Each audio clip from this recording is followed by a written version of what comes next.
अस्सलाम वालेकुम, मेरा नाम है नवीद शेख। आप देख रहे हैं सुपर टीम यूट्यूब चैनल। आजकल लाहौर का मौसम काफी ठंडा ठार है, तो सियासी माहौल गर्म है। जब भी टीवी लगाओ तो ऐसा महसूस हो रहा है कि कोई फिल्म चल रही हो और हर कोई फिल्मी डायलॉग्स की अंदाज में बातचीत कर रहा है, गुफ्तगू कर रहा है, प्रेस कॉन्फ्रेंस कर रहा है। ऐसा महसूस होता है कि कोई बदहवास है, तो कोई हद से ज्यादा पुरएतमाद नजर आ रहा है। हुकूमत और अपोजिशन इस वक्त एक दूसरे का इम्तिहान ले रही हैं, इस तरह दिखाई दे रहा है। और फिल्म का पहला हिस्सा इख्तिताम पजीर होने को है। और और अभी इसमें कई सरप्राइजेज आना बाकी हैं। और इस फिल्म में फिल्म देखने वालों के लिए तमाम मसाले मौजूद हैं। वो कहते हैं ना, फिल्म बनाने के लिए 12 मसाले चाहिए होते हैं, ये चाट बनाने के लिए 12 मसाले चाहिए होते हैं। तो इस फिल्म के अंदर भी तमाम मसाले मौजूद हैं, और सस्पेंस है, एक्शन भी है। और आज वजीर आजम इमरान खान साहब ने तो जिसको कोई एक्सपेक्ट नहीं कर रहा था, अपनी कैबिनेट के अंदर तब्दीलियां रूनुमा कर दी हैं। और बड़ा ही अहम मौका है कि आप देखेंगे पीडीएम का जलसा होने वाला है 12 तारीख को।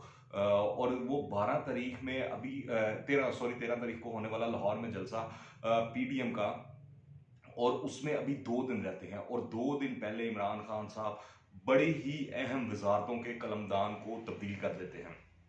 सबसे पहले तो वो शेख रशीद को वजारत दाखिला दे देते हैं, और ब्रिगेडियर एजाज शाह को वहाँ से हटा के एंटी नारकोटिक्स वजारत वगैरह उसमें वहाँ भेज देते हैं, और वजारत रेलवे आजम सवाती के हवाले कर देते हैं। मगर इस वक्त आजम सवाती और ब्रिगेडियर एजाज शाह से हटकर जो सबसे ज़्यादा जिनके ऊपर गुफ्तगू की जा रही है, वो है शेख साहब। कि शेख साहब को इस वजारत में लाने का मकसद क्या है, और इस अहम मौके के ऊपर शेख साहब को ये अहम जिम्मेदारी क्यों दी गई है, और हुकूमत उनसे क्या काम लेना चाहती है, या क्या काम करवाना चाहती है, या इमरान खान ने उनको क्या क्या जिम्मेदारियां सौंपी हैं।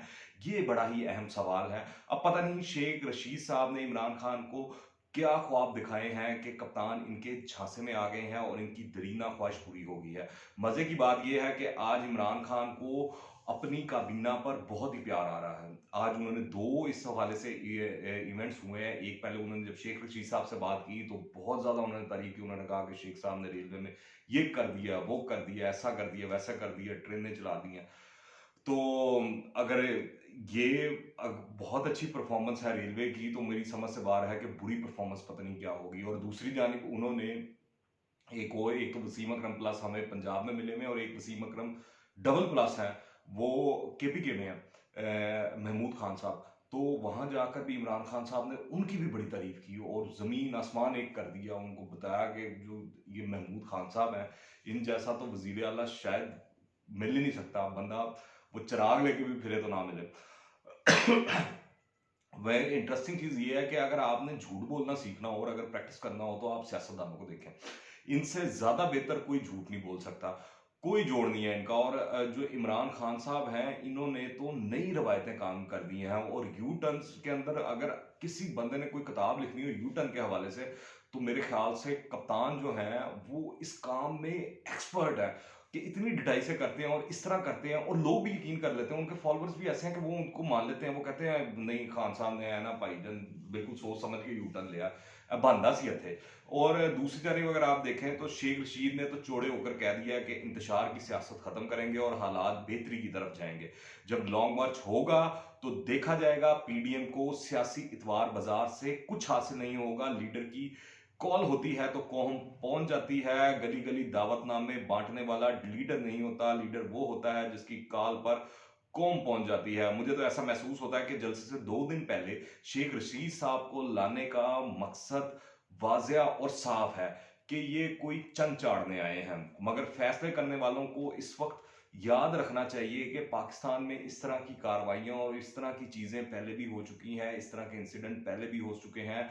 और इसका किसी भी सूरत और किसी भी हाल में पाकिस्तान को फायदा नहीं हुआ। और अगर आप देखें कि जिस सूरत हाल के अंदर इस वक्त पाकिस्तान है, पाकिस्तान किसी तौर पर सियासी इंतशार क्या किसी भी किस्म के इंतशार का मुतहम्मिल नहीं हो सकता। इस मौके पर अगर हुकूमत किसी भी किस्म की तेजी करने की कोशिश करती है, तो हुकूमत के साथ-साथ रियासत को भी इस वक़्त शदीद नुकसान हो सकता है। तो हमारे जो फ़ैसले करने वाले लोग हैं, उनको इस चीज़ को लाज़मी ज़हन में रखना चाहिए, मद्देनज़र रखना चाहिए, क्योंकि ये बड़ा ही अहम मौका है।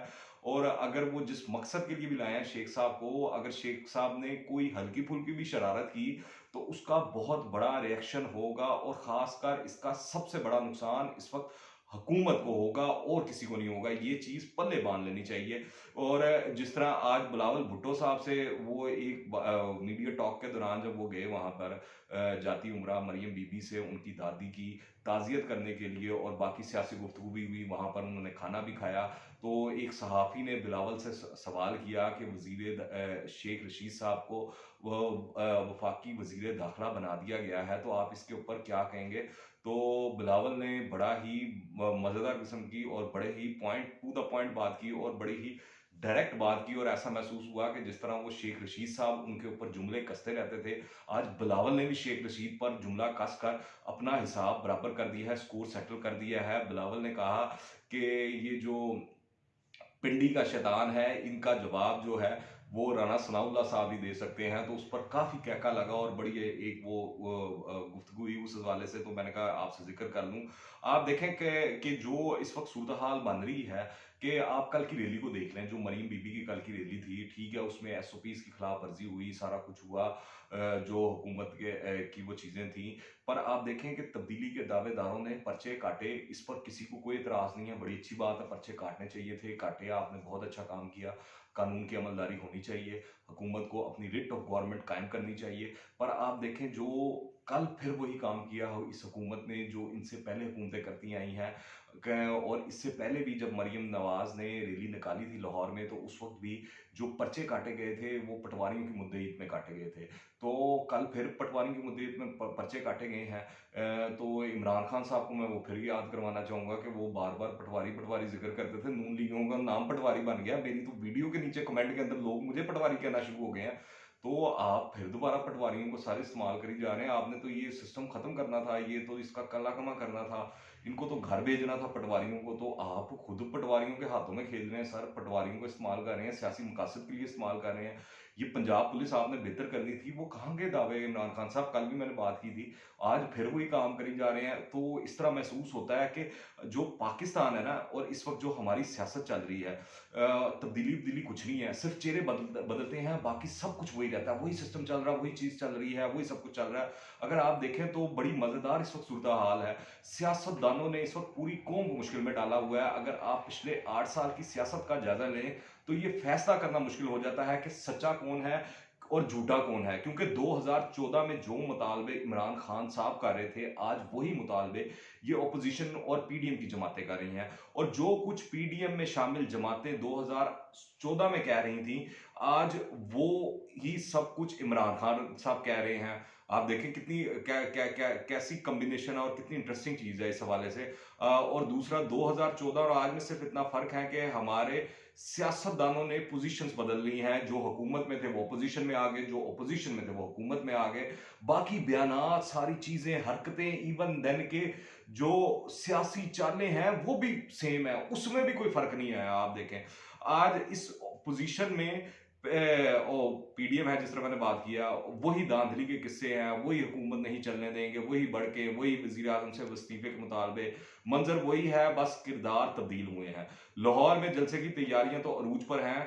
पर आज जिस तरह मैंने आपको जिक्र किया कि बिलावल भुट्टो साहब जाती उमरा गए, और वहां पर बड़े ही अहम गुफ्तगू और जलसे समेत दीगर अहम अमूर पर तबादला ख्याल हुआ।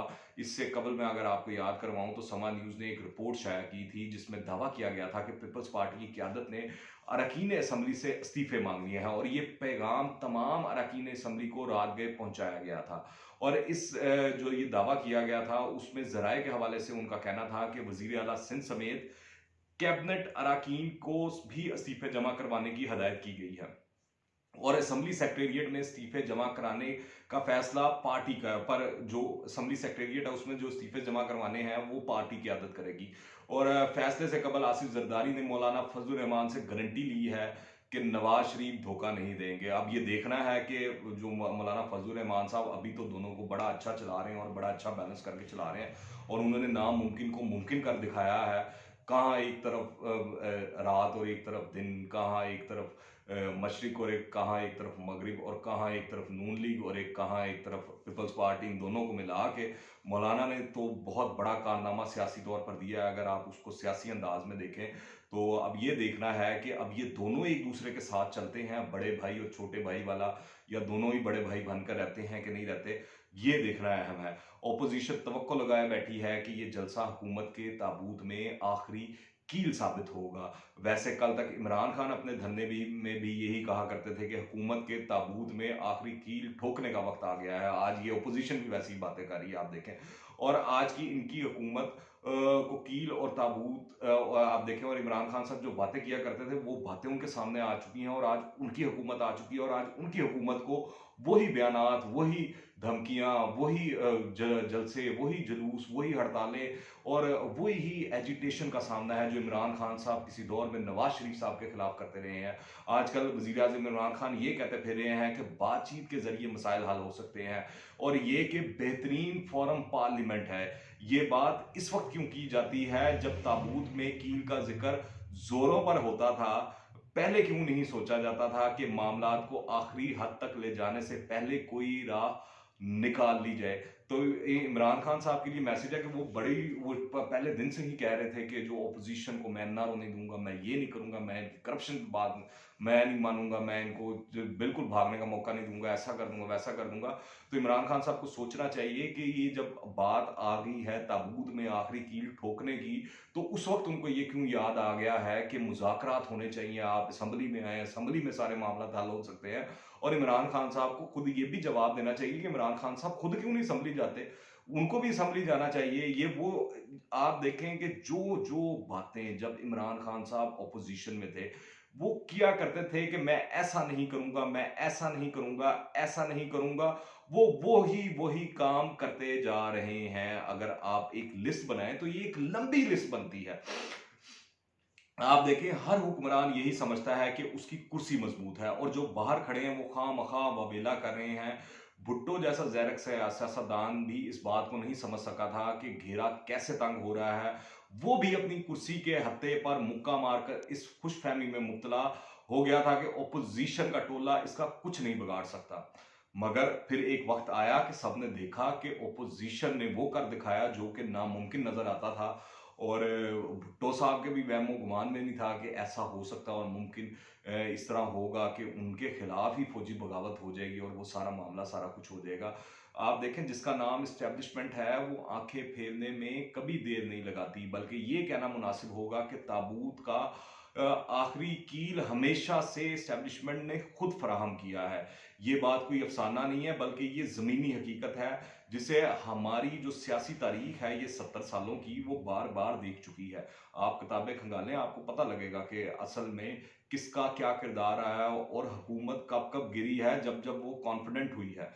लाहौर का जलसा हुकूमत के ताबूत में अब आखिरी कील साबित होता है या नहीं ये तो वक्त ही बताएगा। अलबत्ता ये एक हकीकत है कि ओपोजिशन ताबूत में आखिरी कील ठोकने के लिए अपनी कोशिशों से बाज नहीं आएगी।